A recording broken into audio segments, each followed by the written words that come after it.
Comment passer de Windows 10 à Windows 11, même sur un PC qui n'est pas compatible? Donc regardez bien. Moi je n'ai même pas le TPM 2.0 et je n'ai même pas aussi le processeur compatible. Donc c'est parti, on commence tout de suite.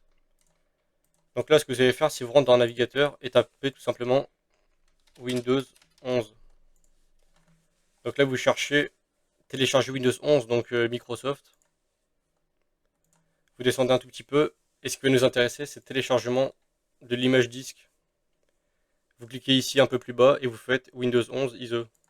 Vous faites télécharger. Donc là, vous allez choisir la langue. Donc pour moi, français. Vous faites confirmer. Et là, ce que vous allez faire, c'est téléchargement 64 bits. Donc vous cliquez dessus. Donc là, je vous laisse patienter parce que le fichier fait quand même 8 Go. Donc moi, c'est estimé à 4 minutes, comme vous voyez. Donc quand le téléchargement est fini, vous cliquez sur ouvrir un fichier. Là, vous faites ouvrir ici. Et vous pouvez fermer le navigateur. Donc là, tous les fichiers pour l'installation, ils sont prêts. Voilà. Donc maintenant, le plus important, vous aurez une lettre entre parenthèses ici. Donc pour moi, c'est le F. Retenez bien cette lettre. Donc là, maintenant, ce que vous allez faire, c'est aller dans la barre de recherche de Windows et taper CMD. Faites exécuter en tant qu'administrateur. Vous faites oui. Donc là, du coup, la lettre que vous avez entre parenthèses, vous allez l'écrire ici en majuscule avec 2 points.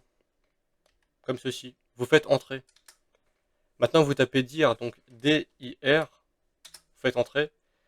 Donc là, maintenant, ce que vous allez taper, setup.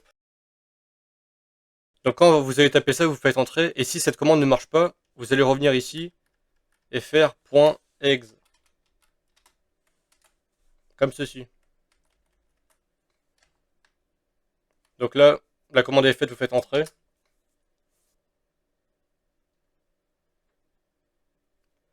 Donc là, il y a écrit installation Windows Server. Mais nous, on va pas installer Windows Server, on va installer Windows 11. Sauf que là, on va prendre l'interface de Windows Server pour tromper le système. Donc là, vous faites suivant. Là, vous faites accepter. Donc là, je rappelle que c'est une simple mise à jour. Donc on passe de Windows 10 à Windows 11. Donc là, ce qu'il faut faire, c'est conserver des fichiers. Donc ça va conserver vos photos, vos pilotes, tout en fait. Après, si vous voulez repartir sur Windows 11 au propre, vous faites rien. Mais le plus conseillé, c'est quand même conserver tout. Là, vous faites suivant.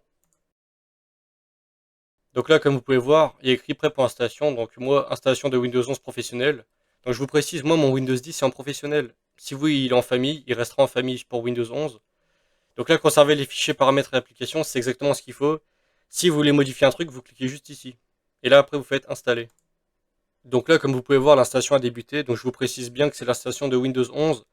Donc là, ça peut prendre pas mal de temps. L'ordi va s'éteindre, va redémarrer. Le temps de tout réinstaller. Donc là, vous ne touchez à rien, puis vous attendez.